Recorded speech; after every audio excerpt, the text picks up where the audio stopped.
नमस्कार सांग मैंने जय जगन्नाथ आपण समस्त को मो परिवार यूट्यूब चैनल का बहुत सारा स्वागत।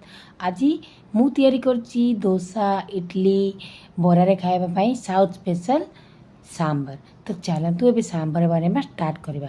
प्रथमे एपटे आपण माने देखि पारथिबे सांबर तैयारी करबा पई मु नै जाईची हरड़ डाली आ हरड़ डाली को भलसे पूरा 2-3 थर मु धोई नेची। जहाँ सब अपरिष्कार जिनस थिबो से सब पलैब। तो देखिपारे 2-3 थर ताको धोईकी नहीं आसी एवं मु कुकर रे दे देची। एबे आपण माने देखिपारे मु डाली को सब कुकर रे दे देची आ तार 2 गुणा पानी एबे डाली सिझबा पई सेतरे दे देची। एबे सेतरे मु पके देची स्वाद अनुसार लूण आउ हाफ चामच रो हल्दी पाउडर। तो सब पकई सारा पर मु तार लीड लगे देची आ लीड लगेकी ताको पूरा 3टा सीटी आसवा पर्यंत कुक करी नहीं। एबे मोर फ्लेम अच्छी मीडियम। एपटे सांबर बनाया मु सब पनीपरिया को काटी नहीं। पनीपरिया भितर आज नहीं जाइए मु कखारू कुंदूरू बैगण छुई अमृतभंडा गाजर आपण निज हिसाब से पनीपरिया आड करी पारिबे।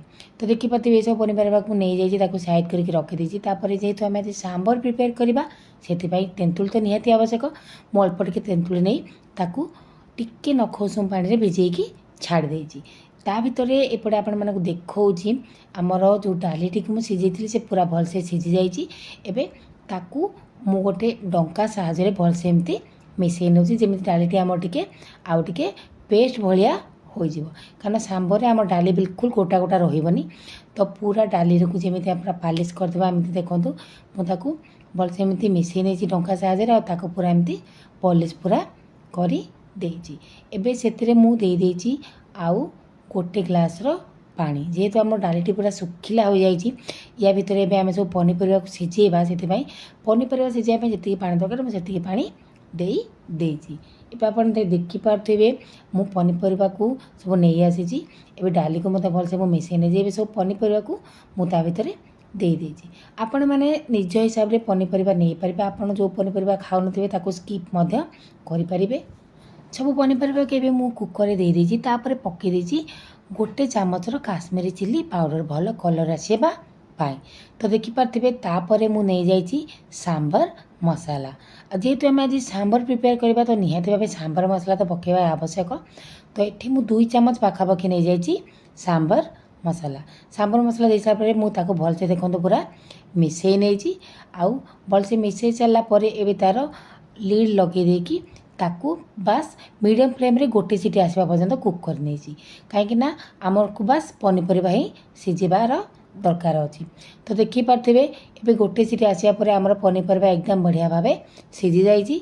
एबे मु एपटे आपण मानक देखुची तेंतुली को मध्य मु ताकू चकटिकी तार रस बाहर करके ताकू नहीं जाउची। कारण एबे आमे सांबर रे तेंतुली रस आड करवा। तो देखिपारे मुझे चकटिकी छाणिकी एपटे तेंतुली रस नहीं ताकू सब जो पनीपरिया सिझे सांबर पाई जो पनीपरिया आ डाली सब सिझे देहरे पकईकी भलसे मिसई नहीं। एबे ताकू मु साइड करदेली। एबे आमर पाली आसला सांबर रे लगेबार तड़का।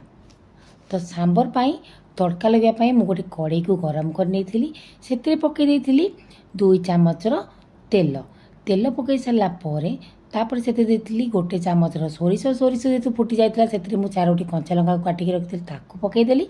तापर अल्प टिके पकईदेली भृषंग पत्र ये सब पकई सारापर से भाजी होगला। तापर पकईदेली से 2टी मीडियम साइज पियाज को काटिकी पियाज को ये पूरा पतला पतला करी काटिबे। आ जब भी आप सांबर बनइबे निहाती भाव पियाज टिके अधिका यूज करेंगे कारण सांबर रे पियाजर यूजटा बहुत बढ़िया लगी थाए। तो देखिपारे ताकू गोल्डन ब्राउन कलर पर्यंत एपट मु भाजी नेली। एबे जो सांबर पाई मु पनीपरिया को सिझेकी रखी ताकू ता भितर देदेली। तो ये देखिपारे तो केते सुंदर भाव आमर सांबर बनेकी रेडी हो गला बिल्कुल साउथ स्टाइल। तो ये सांबर निज घरे प्रिपेयर करंतु बहुत कम समय सांबर प्रिपेयर हो जाए। ये सांबर बनईकी आपण बरा इडली डोसा रे खाई पारिबे आ भात रे मध्य खाई पारिबे। सांबर टी एक्चुअली बहुत ही बढ़िया जिनसटा। तो निश्चिंत ये सांबर टी को निज घरे ट्राए करंतु। वीडियो जदि भल लगे निहाती भाबे गोटे लाइक करेंगे शेयर करेंगे। और चैनल जदि मोर नुआ अछंती तो निहाती भावे मो चैनल को गोटे सब्सक्राइब करने। तो सांग मैंने देखुन तो केते सहजरे आउ केते कम टाइम रे आमर बनिकी रेडी हो गला सांबर। तो सांग मैंने यही तो सांबर रेसिपी पुणी आपण सहित देखा गोटे नुआ रेसिपी सह रोचे सांग मैंने नमस्कार जय जगन्नाथ।